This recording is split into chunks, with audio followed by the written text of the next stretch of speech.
Hello students, class 10th प्रश्नावली 8.1 में आपका बहुत बहुत स्वागत है। आज मैं आपको इस वीडियो में प्रश्न नंबर 2 कराने वाला हूं। तो प्रश्न नंबर 2 को हम पढ़ लेते हैं। आकृति में आपको दिया गया है जिसमें से आपको tan p minus cot r का मान ज्ञात करना है। तो आकृति को देख लेते हैं।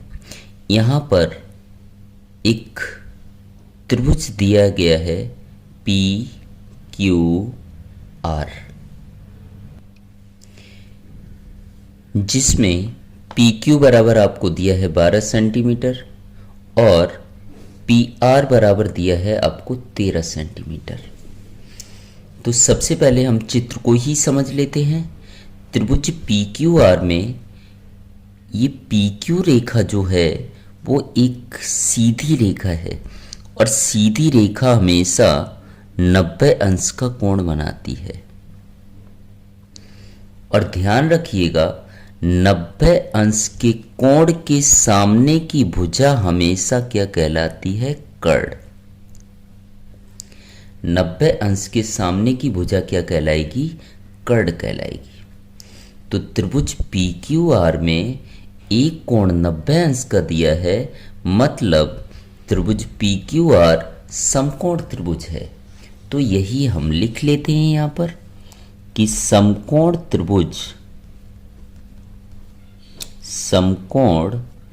त्रिभुज पी क्यू आर में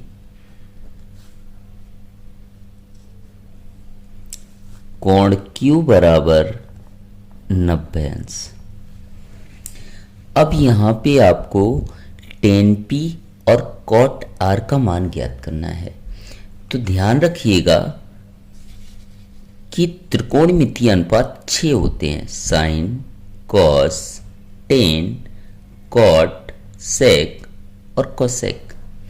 इन त्रिकोणमितीय अनुपात के अगर आपको मान ज्ञात करने हो तो त्रिभुज की तीनों भुजाओं का मान पता होना चाहिए। यहाँ पर आपको ये भुजा का मान पता है 12, इसका मान पता है 13, लेकिन इसका मान नहीं पता है। तो त्रिभुज की सबसे पहले तीसरी भुजा का मान ज्ञात करेंगे। तो यहाँ पर त्रिभुज पी क्यू आर समकोण त्रिभुज है, तो हम पाइथागोरस प्रमेय का उपयोग करेंगे। तो यहाँ लिख देते हैं पाइथागोरस प्रमेय से। और पाइथागोरस प्रमेय होती है आपकी कर्ण का वर्ग बराबर लंब का वर्ग प्लस आधार का वर्ग।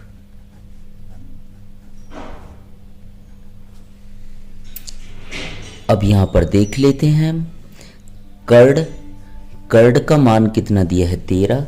तो यहां मैं लिख देता हूं 13 का वर्ग बराबर लंब। अब कर्ण तो ये फिक्स होता है, इसे अगर मैं लंब लेता हूं, इसे मैं क्या ले लेता हूं? लंब। तो नीचे वाली क्या कहलाएगी? आधार। अगर मैं ये लंब लूंगा तो ये क्या कहलाएगी? आधार कहलाएगी। समझ आ रहा है? तो लंब का माप कितना है? 12। तो यहाँ लिख दूंगा मैं 12, वर्ग है तो वर्ग प्लस आधार का नाम यहाँ क्या दिया है? Q R. तो यहाँ लिख देता हूँ क्यू आर का वर्ग। अब आगे हम हल कर लेते हैं। 13 की घात यहाँ पर 2 दिया हुआ है, तो 13 का हम 2 बार गुणा करेंगे। 13 गुणा 13 तो कितना आएगा? 169। इसी प्रकार से 12 की घात 2 दी है, तो 12 का 2 बार गुणा कर देंगे तो कितना आएगा? 144। अब यहाँ पर हम मान रख देंगे। कितना आया इसका मान? 169 बराबर इसका मान आया 144 प्लस क्यू आर जैसे का तैसा। क्यू आर की घात कितनी है? 2। अब मुझे यहाँ पर क्यू आर का मान निकालना है, तो 144 को बराबर के उधर ले जाएंगे। तो इसके आगे कोई चिन्ह नहीं, क्या आएगा? प्लस। किसी भी संख्या के आगे कोई चिन्ह ना हो तो क्या आएगा? प्लस। जब बराबर के उधर जाएगा तो चिन्ह बदल जाएगा, तो प्लस का क्या हो जाएगा? -144 बराबर यहाँ क्या आएगा? QR का स्क्वायर। अब आगे देख लेते हैं। 169 में से 144 माइनस करेंगे तो कितना आएगा? 25। और यहाँ पर वर्ग है, तो वर्ग को जब बराबर के इधर लाएंगे तो किस में बदल जाएगा? वर्गमूल में। बराबर क्या आएगा? QR। यहाँ से वर्ग हटाया तो दूसरे पक्ष में मैंने क्या ले लिया? वर्गमूल। अब आगे हल कर लेते हैं। QR है तो QR, 25 के हम गुणनखंड कर लेते हैं, वर्गमूल। 5 पंजे कितना होता है? 25।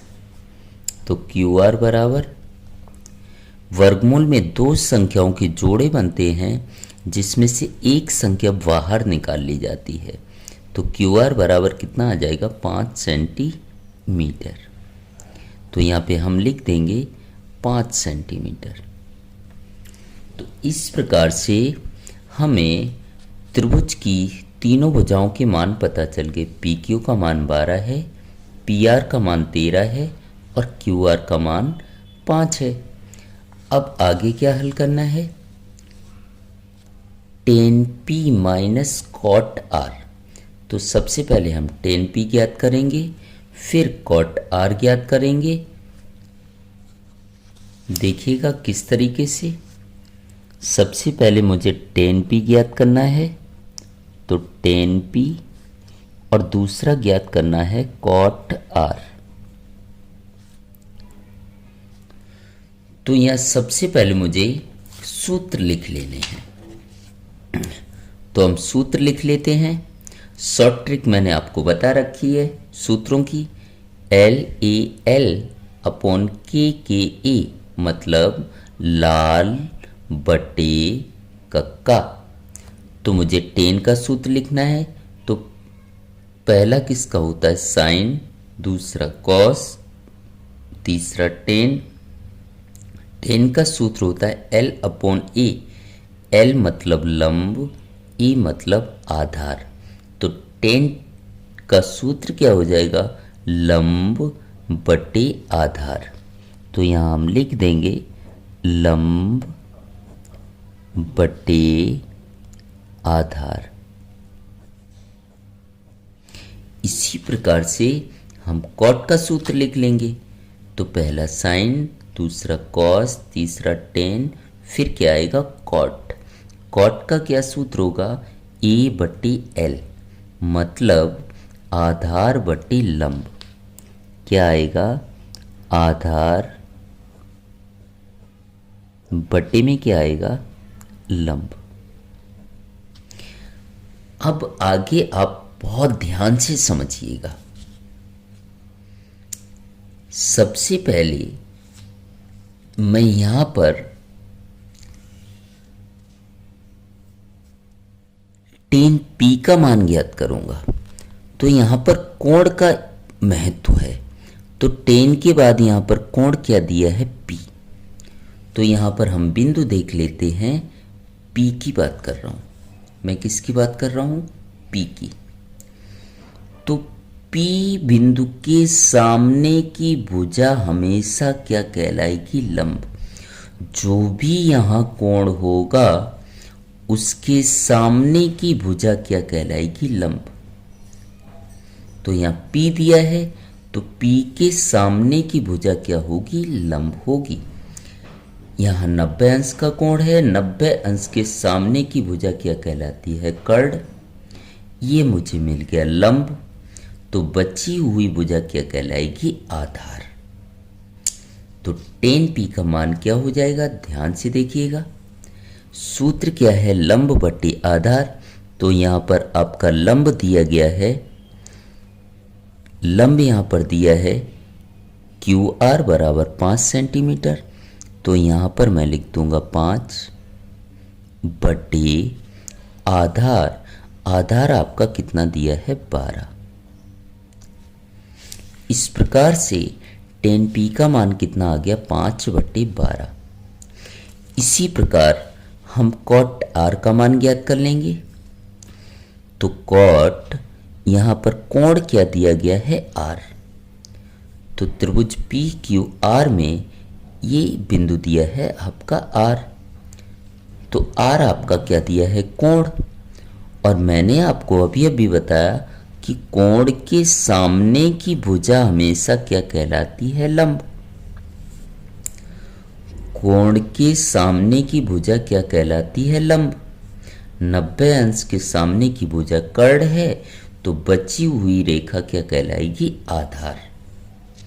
तो यहां भी मुझे पता चल गया।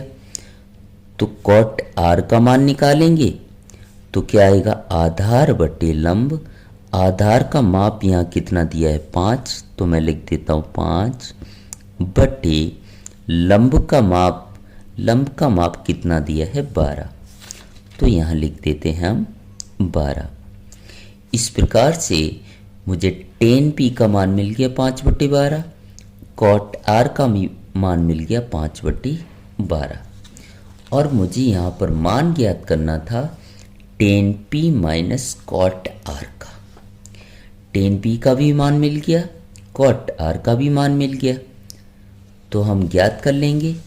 क्या ज्ञात करेंगे, tan P minus cot R. तो यहां पर बराबर का निशान लगाएंगे।